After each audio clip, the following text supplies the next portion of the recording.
Estamos de nuevo acá otra vez en un nuevo episodio de Date Conciencia. Yo soy Azul. Y yo soy Sergio. Bueno, hoy vamos a hablar en general de las energías, las fuentes de energía tanto en nuestro país como a nivel medianamente a nivel internacional.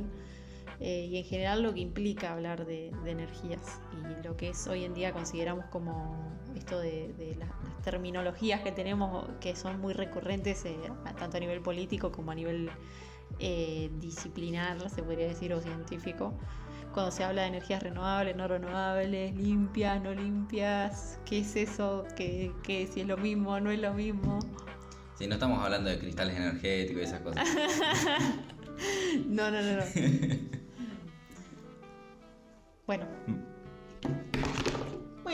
Me quemé. Bueno, mientras espero que se me pase la quemadura de la lengua. Pero a veces igual todo eso lo podemos cortar. Estaba recaliente. No, ¿por qué cortarlo? No, hay que ser naturales. Todo lo pones en blanco y negro. Lo que pasa. Sí, primero vamos a tratar de diferenciar un poquito lo que son las energías renovables y las energías limpias. Las energías renovables son todas aquellas que tienen un origen, digamos, entre comillas, ilimitado, ¿no? Que lo que está produciendo esa electricidad venga de una fuente principalmente natural, uh-huh. Que sea sí, casi todo viene de la naturaleza, todo. Sí, bueno, está bien. No, me refiero a algo que tenga un movimiento cuasi perpetuo o una fuente de energía perpetua como el sol, por ejemplo. Claro. Que tiene miles de millones de años de generación de energía. O sea, que su tiempo de acabar, o sea, de que no se acabe en un tiempo relativamente que supere el tiempo de vida humano. Claro. Ese en realidad, esa vendría a ser un poco la definición de renovable, que uh-huh. es que supere el tiempo de vida humano. Tipo, si dura 1.000 millones de años, es renovable. Sí, pero puede ser dura finito, 100... puede ser finito, pero al tiempo de vida humano no se termina. Uh-huh. Jamás. O sea, ni nuestros tataranietos lo van a ver. Entonces, o sea, a nivel generacional se podría hablar, porque no sé que si supere generaciones. Tiene que superar generaciones. Porque, a través de las por ejemplo, generaciones. El petróleo supera generaciones, pero no es ilimitado. Pero no es renovable. Claro, exacto. Entonces, bueno, por ejemplo, la solar, la eólica, las hidroeléctricas, la marítima, claro, la marítima, la geotérmica. La geotérmica, gracias. Vienen de fuerzas naturales, la gravedad, la temperatura, el viento, que nunca se van a acabar en nuestro tiempo de vida humano, entonces uh-huh. Se las considera renovables, uh-huh. que no es lo mismo que limpias. Porque, por ejemplo, en términos de limpios, claro, limpios en términos de que no generan gases de efecto invernadero, uh-huh. ¿sí? Principalmente dióxido de carbono. Uh-huh. Hay muchos gases de efecto invernadero, incluyendo por ejemplo el vapor de agua, uh-huh. Pero el vapor de agua, como el efecto que tiene en el efecto invernadero es tan poco, el que más afecta es el dióxido de carbono. Entonces, todo lo que no genere dióxido de carbono se considera limpio. Claro, o por lo menos en magnitudes que pueda llegar a afectar. Claro, entonces, por ejemplo, la energía nuclear no es renovable porque necesitas un combustible, que son las pilas radioactivas, ¿sí? De uranio, uh-huh. Pero es limpia porque no genera gases de efecto invernadero. Claro. Porque las torres que vemos siempre en cosas como Los Simpsons, uh-huh. Eso que sale es vapor. Vapor de agua. Son unas torres que largan agua caliente y va cayendo tipo en cascadita, uh-huh. y eso se va enfriando y se va evaporando. Entonces no genera gases de efecto invernadero. Claro. Sin embargo, igual pensar esto de que es limpio tampoco quiere decir que no genera otro tipo de impactos. Está muy caliente el agua. Ahora no está tan caliente, pero está feo. Ay, que quemaste la yerba. ¿Qué venía diciendo?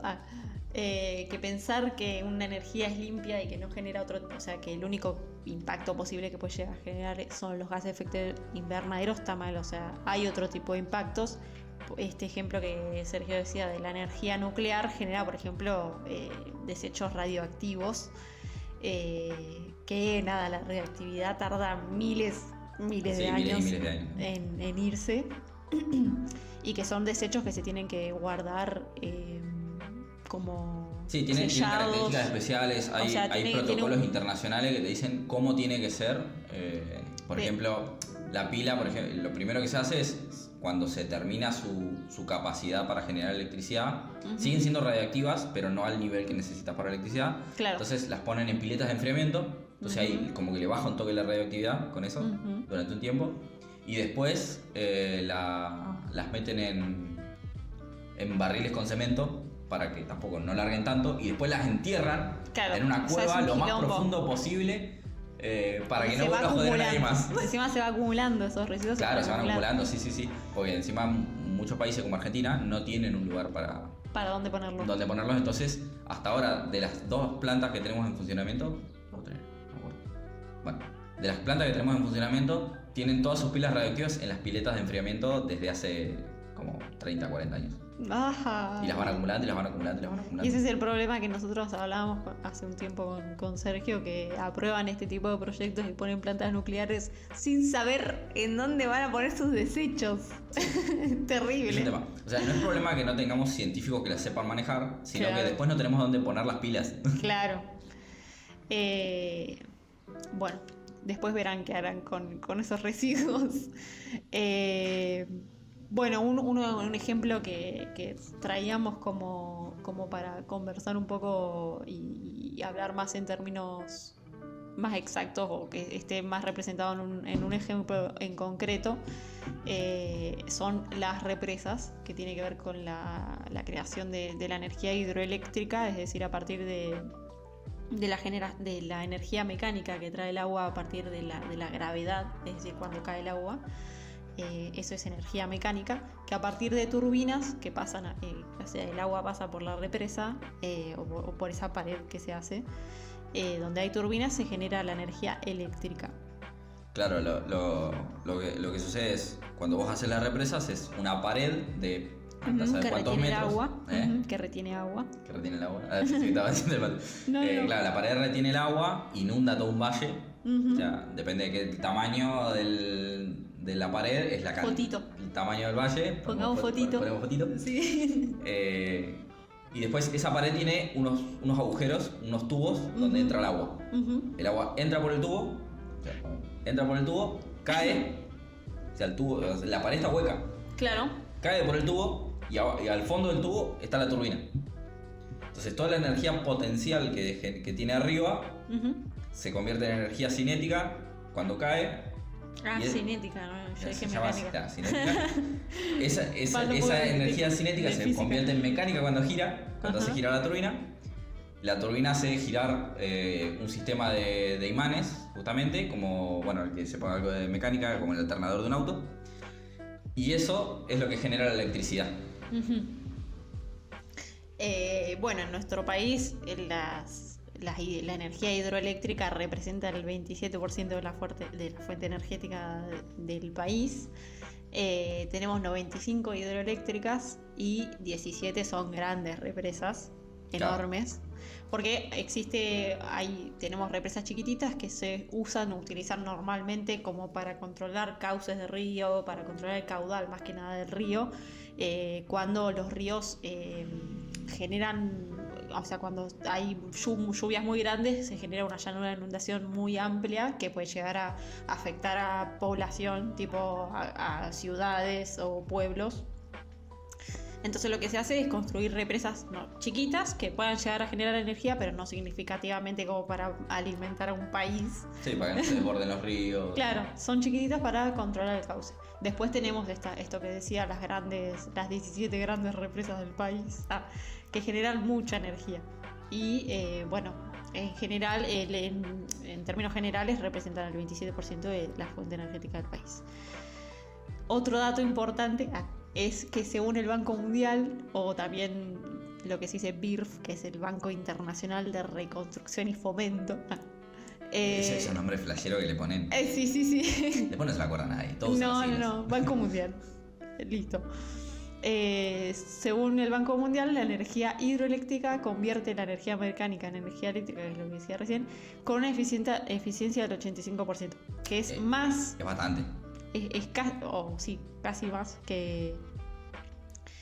Comparado al 50%, acá lo que dice, comparado al 50% de la eficiencia de la energía de turbinas de gas. O sea, es más eficiente que el gas. Que es una de las mayores fuentes de energía que tenemos. Hoy En nuestro país, gas y petróleo es lo que más produce electricidad. En el mundo es la mayor fuente energética y en nuestro país representa que es el 80%, casi el 80 y pico por ciento. 86, si no me equivoco. 86%, casi el 90% de la fuente energética de nuestro país. Eso 84. Ahí está, sí, eso pone de manifiesto que la dependencia que tenemos hoy en día y que sigue habiendo hoy en día de los hidrocarburos, que es que habíamos mencionado, una fuente no renovable que se acaba en algún momento. Sí, igual, viste que siempre van diciendo, tenemos tantas reservas. En realidad, reservas, vos sabés que... Hay un montón. Claro, pero el cálculo de reservas no se hace siempre igual. No, se hace depende a lo que se pueda llegar a extraer. Exacto. O sea, las innovaciones tecnológicas modifican la cantidad de reservas. Claro, hacen que podamos extraer más o menos. Es decir, esto, por ejemplo, la innovación tecnológica del fracking, que es otra forma de extraer, aumentó las reservas porque hizo que se pueda llegar a extraer mucho más, y por eso se creó, o sea, como que hubo más extracción. No, me parece que no. Entonces ya está. Me voy a rendir con el tema del mate. No puedo ser mate. No es buen cebador de mate, mi compañero. No. Lo que es la construcción de represas en términos generales es una iniciativa que parte de procesos macroeconómicos, de escenarios geopolíticos internacionales, de los bienes naturales, de los bienes comunes naturales. Y en cierta medida se puede considerar una apropiación económica del agua, ya que hay una remuneración económica a partir del agua, que es un bien común de todos. Y además tiene detrás, es una ideología del progresismo, que es en correlación a lo que veníamos hablando en el capítulo anterior, que vayan a escucharlo si no lo escucharon, guiado, o sea, en donde se tiene como prioridad el crecimiento económico y no tanto lo que es el bienestar social o los costos que genera solo tener en cuenta el crecimiento económico. Y no otros aspectos como lo ambiental y lo social, lo sociocultural. Claro, cuando pensamos en hacer una represa, lo que prima es justamente, lo que decías, la generación de electricidad y la plata que se puede generar, pero tiene todo un background de impactos socioambientales bastante zarpado, porque pensemos que todo lo que se inunda, es terreno que, primero, antes no estaba inundado, o sea que alguien lo usaba para algo. Claro, atrás de ese paredón se genera una inundación muy grande que antes no estaba. Digamos, porque estás reteniendo justamente el agua. Claro, que puede tapar sitios arqueológicos, paleontológicos, ciudades. Que uno lo piensa como algo que cómo no lo van a tener en cuenta. No, sucede y tenemos casos específicos donde... A ver, la mayoría de las veces lo que suele pasar es que viene la empresa y le dice a la gente, te doy tanta plata porque te mueves a otro lado. Claro, básicamente. O no se tienen, por ejemplo, esto que decía, lo de sitios paleontológicos, geológicos, de importancia cultural, bla, bla, bla. Ni se tienen en cuenta en los estudios de impacto ambiental, ni se tienen en cuenta... Sí, los tienen en cuenta, pero... Pero como que no lo ven tan relevante. No, es que a veces lo que hacen es una valoración económica de decir, che, este sitio tiene tal importancia cultural, por tanta plata...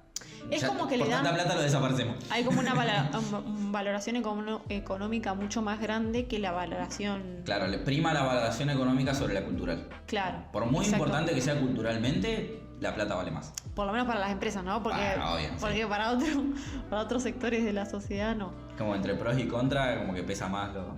Claro. Esto... Sí. Un caso puntual con esto de los sitios geológicos que teníamos para hablar es el caso de las represas que se quieren o se quisieron, ahora se detuvo veremos. todo en veremos básicamente. Es un proyecto que se quiso hacer en Santa Cruz de 2 represas mega gigantes, una de 60 y pico de metros de altura, o sea, un edificio de 25 pisos más o menos, y otra de 40 metros de altura, que se quiso hacer en el río Santa Cruz, donde uno de los impactos que iba a generar esta construcción era tapar, primero que nada la llanura de inundación que iba a generar eran 44.000 hectáreas, o sea, es un montón, en donde dentro de esas 44.000 hectáreas iban a haber sitios geológicos de importancia cultural para comunidades indígenas. Vamos a ver si tenemos, si encuentro una imagen para poner acá. De lo que es la represa. Con una referencia de cuántos son 44.000 hectáreas. Sí. O sea, es un... Y la altura también. Claro, sí. 44.000 hectáreas es un montón. Sí. O sea, es mucho más que la capital del país. Bueno, mira, acá tengo el dato también de los kilómetros cúbicos de agua que van a retener esas represas y que kilómetros cúbicos, que es un montón. O sea, 1 kilómetro de alto, 1 kilómetro de ancho y 1 kilómetro de largo. Claro, una de las represas iba a tener 5,3 kilómetros cúbicos. Es un montón. 5 kilómetros. O sea, es una banda. Y la otra iba a tener 3,5 kilómetros cúbicos de retención de agua. Bueno, además del impacto ese a nivel geológico, digamos, en esa zona tienen el tema de que hay varios sitios arqueológicos. Eso, arqueológico, no me salía la palabra. Además de eso, iba a impactar en una especie endémica que es el macá. El macá, que además de ser endémica, que endémica significa que está solo en ese lugar del mundo, es decir, solo está ahí y no se encuentra en otro país o en otro lugar, en otras condiciones, es decir, que esas condiciones son únicas en el mundo y generan que esa especie esté solo en ese lugar. Además, el macá todavía no. Sí, pongamos fotito. Sí, acaban la fotito. Además de eso, de que es endémica, es una especie que ya está en peligro de extinción. Es decir, o sea, entre que ya está jodida lo vamos a joder más. Sí, exacto. Después tenías 7 sitios arqueológicos. ¿Eran? No. 7 eran, ¿no eran 7? No sé, no recuerdo muy bien el nombre. Había 7 sitios arqueológicos que eran de importancia para los pueblos originarios ahí en la zona. Uh-huh. Y después tenés toda la parte de la materia vegetal que queda bajo el agua. Eso es una de las cosas que hace que las represas grandes, como estas, no se puedan considerar técnicamente como energía limpia. Porque en términos generales, a nivel internacional, las represas en general se consideran como una energía limpia. Claro, pero esas son las de baja capacidad, las más chiquititas. Sí, pero digo como a nivel político, en cuestiones de convenios internacionales. Sí, si vos haces la represa está limpio. Sí. Está dentro de la categoría como energía limpia, cuando en realidad hay estudios no tan recientes, o sí medianamente recientes, que muestran, que dicen que demostraron que en realidad es una energía no tan limpia, que sí genera gases de efecto invernadero, que además de generar todos estos impactos que recién decíamos, de primero que nada, al retener agua modificás la dinámica de los ríos, por lo tanto afectás a la fauna que está asociada, o sea, la fauna acuática, y flora asociada también a los cauces del río, todo eso, la dinámica del río y lo que implica la flora y la fauna asociada, haces una modificación enorme. Y además de esto, que se consideraba limpia porque no generaba gases de efecto invernadero, cuando en realidad genera las grandes represas. Claro. A ver, hay que pensar que tapar, por ejemplo, un bosque con agua, después de un tiempo, todo lo que está bajo el agua se empieza a descomponer, se empieza a pudrir, y es más o menos como quemarlo. O sea, todo el dióxido de carbono que está acumulado en la materia vegetal, en los árboles, las plantas, los microorganismos en el suelo, porque el suelo también retiene mucho gas de efecto invernadero, todo eso empieza a salir, empieza tipo a burbujear, entre comillas, empieza a salir, y eso se libera a la atmósfera. Claro, los procesos y una represa de descomposición... una represa grande que tiene mucha superficie, empieza a largar gases de efecto invernadero como si fuera una chimenea. Claro, porque se están tapando, imagínense que se están tapando áreas que antes no están bajo agua, y toda esa materia orgánica que estaba más seca, se podría decir, o que estaba retenida en los suelos, en la vegetación, y que no se estaba en proceso de descomposición, se empieza a descomponer, y los procesos de descomposición generan muchos gases como dióxido de carbono y eso, que son liberados al ser tan grande la magnitud de descomposición que antes no estaba. Se generan gases de efecto invernadero. Entonces las grandes represas que generan grandes llanuras de inundación, sí generan gases de efecto invernadero, entonces no son energías limpias. Sí son renovables, porque vienen, o sea, del producto del agua. Claro, sí, del potencial del agua. Que además es ilimitado. Claro, o sea, tampoco se reduce la cantidad de agua, porque lo que haces es... A ver, hoy por hoy con el calentamiento global, la desaparición de los glaciares... Eso. Y además la crisis hídrica. No sé hasta cuándo van a ser hay que tener... así renovables o siquiera van a poder funcionar. Hay represas en el mundo que los lagos están empezando a bajar la altura un montón, porque los glaciares o las montañas, los deshielo de las montañas que los alimentan, se están reduciendo mucho. Entonces esto hay que tener en cuenta, un tiempo además, va a ser un problema. Que o sea, que a nivel global hay una crisis del agua y, o sea, hídrica. Claro. Además, tener en cuenta que estamos en un país que gran parte del país está dentro de la diagonal árida. Sí. Bueno, una de las cuestiones también que mucha gente por ahí no conoce es que el calentamiento global en sí trae un montón de cosas, digamos. Creo que está mejor dicho el cambio climático, porque no es que solamente aumenta la temperatura media del mundo, cambia los regímenes de lluvias. Hay lugares donde antes no llovía, que llueve más, sí, o sea, y lugares donde antes llovía mucho y ahora no llueve casi nada. Sí, o sea, altera todo. Sí, todo. Altera todo. Entonces, donde antes una represa era más viable porque llovía mucho, ahora no. Ahora capaz ya no llueve tanto y se empieza a evaporar el agua, no es que se queda ahí. Y ahí es donde cagó la represa, porque... Bueno, otro impacto que va a generar este proyecto, que bueno, por cierto es de impulsado por una empresa, principalmente por una empresa china, también hay parte del Estado, pero principalmente por una empresa china. Este proyecto también iba a amenazar a lo que es el glaciar Perito Moreno, que es patrimonio de la humanidad. O sea... tranca. Encima que ya se estaba, pobrecito, ya se estaba cortando cada vez más. Sí, hay un retroceso importante. Yo tengo que ir a verlo antes, todavía no fui nunca y quiero ir a verlo antes que desaparezca. Es hermoso. Aparte es uno de los glaciares, dicen que es uno de los glaciares más dinámicos. Quiero hacer la caminata, el Big Ice, que vas caminando por arriba y después te dan el whiskycito. Sí, yo fui. ¿Lo hiciste? Es hermoso. No, sí. Qué zapado. Uno piensa que se va a recagar de frío de arriba, pero no. Hace calor, un poco, de hecho. A mí lo que más me preocupa es lo caro que es. Sí, no, es carísimo. Yo fui hace años igual. Bueno, nada, cuestión que en términos generales, cuando se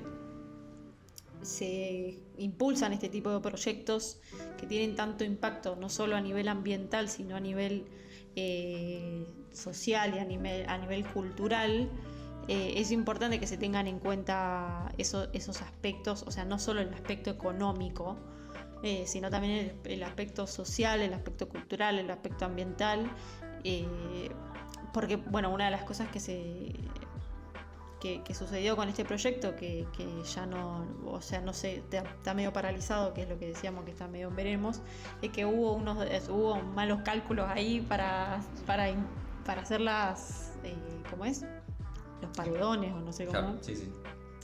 Y se generaron algunos derrumbes que hicieron que nada, tipo, tuvieron que repensar toda la obra, porque ya se estaba haciendo la obra. Tuvieron que repensar toda la obra y ver la viabilidad.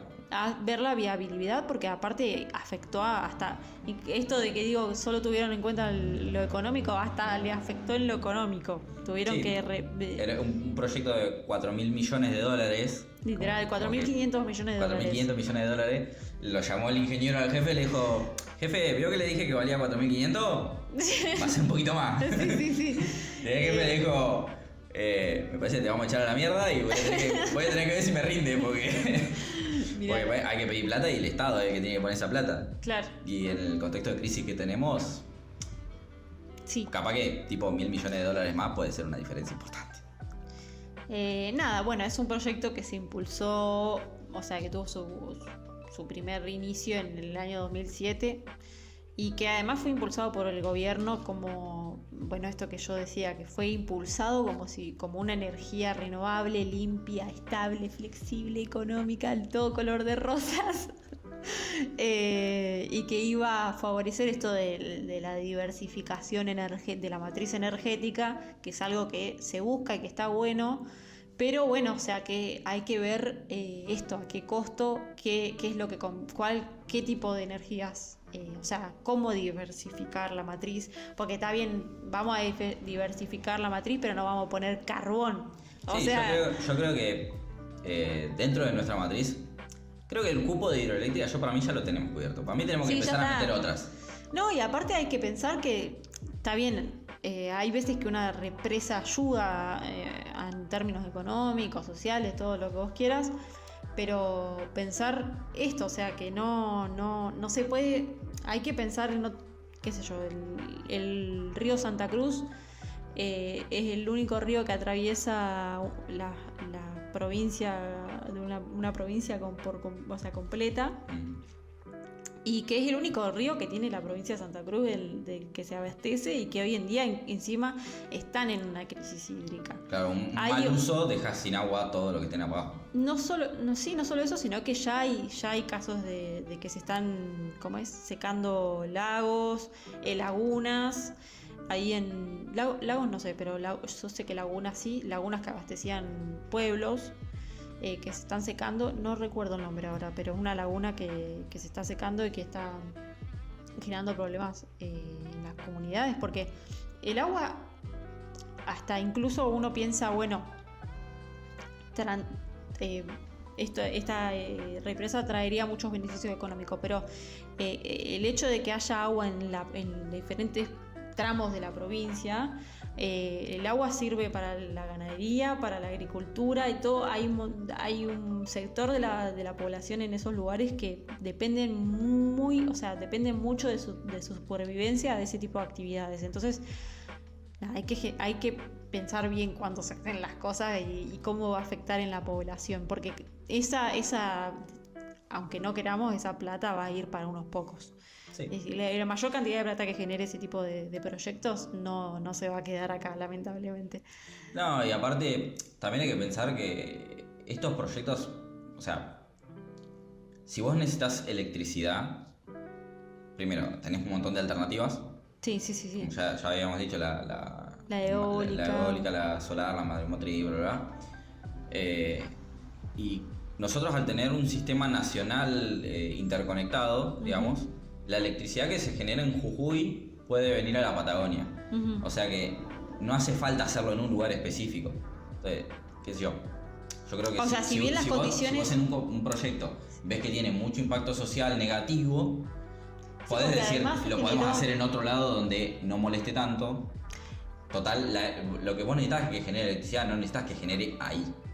O sea, si bien las condiciones están en ciertos lugares, no es como que podés poner una hidroeléctrica, no sé, riachuelito. Claro, pero podés poner otra cosa, a eso me refiero.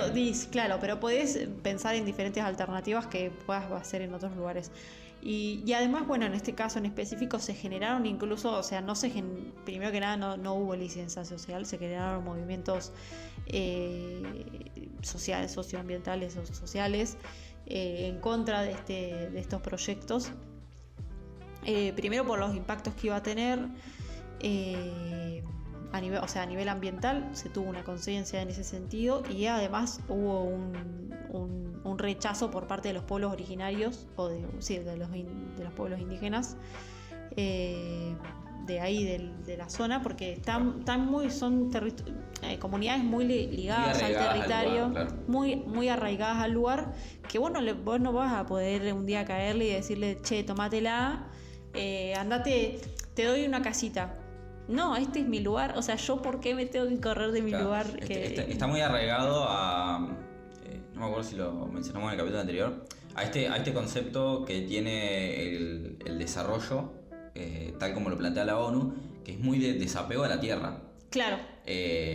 Y acá en la cultura latinoamericana en general tiene muy metido el tema del arraigo a la tierra, de esta es mi casa, este es mi campo, mis abuelos se criaron acá, mis bisabuelos se criaron acá. Es como, entonces tiene un valor espiritual, sentimental, el territorio. Claro, que en otros lugares es como un pedazo de tierra, lo vendo, me compro otro, ¿viste? Claro, comprar o vender un auto, ¿viste? Que no le tenés el cariño, bueno, sí, uno se piensa, o sea, uno piensa como, bueno, si le vas a dar mejores condiciones, ¿por qué no se va a ir a tal lado? Claro, te doy otro terreno más grande. Claro, o sea, pero yo no quiero un terreno más grande, yo quiero mi terreno. Claro, o sea, es como bueno, nada, ese tipo de conflictos se generan alrededor de este tipo de proyectos tan grandes que impactan tanto en el territorio, que tampoco que vamos a estar en contra de todo, o sea... No, a ver, hace falta, estamos en una crisis energética mundial y nacional también, incluso hay lugares donde se importa electricidad, entonces como... Y tenemos que buscar una alternativa. O sea, hay lugares... Hay veces que hace falta... donde llevan las garrafas de gas en el camión. Claro, hay muchos proyectos también para llevar calor, electricidad a lugares donde no hay. Y a veces no queda otra también. Por ejemplo, sí, acá en Río Negro, hace unos años tenía lo que llamaba el Plan Calor, que le llevaban leña a lugares donde no llegaba el gas natural o cosas por el estilo. A ver, tenías que desmontar un montón de campos en zonas áridas para llevar madera para quemar. Sí, o gas. Ambientalmente no es la mejor idea. Pero nada. Tampoco va a dejar... un montón de problemas. O sea, tampoco vas a priorizar. Era la respuesta que se le podía dar a la gente.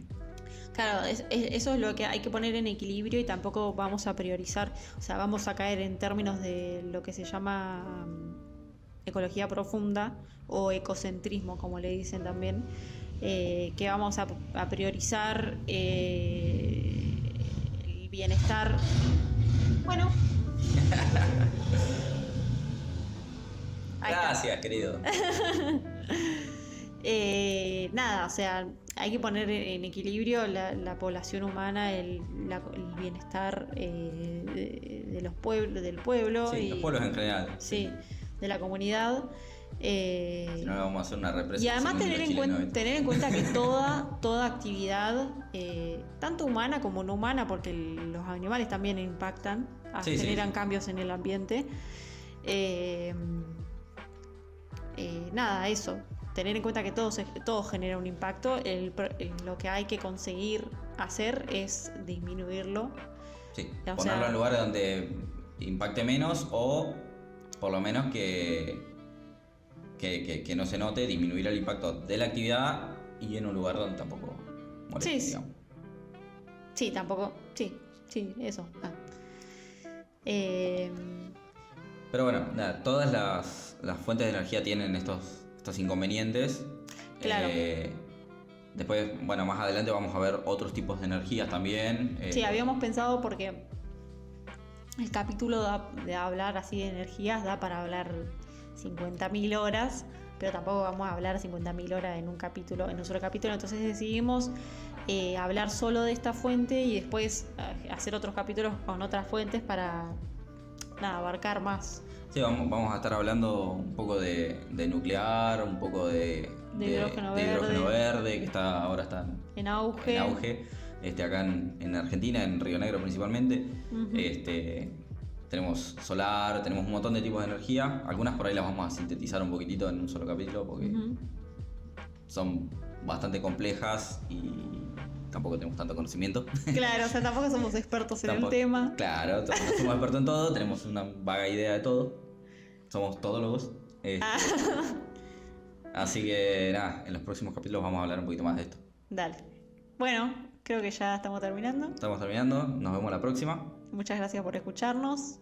Adiós. Adiós.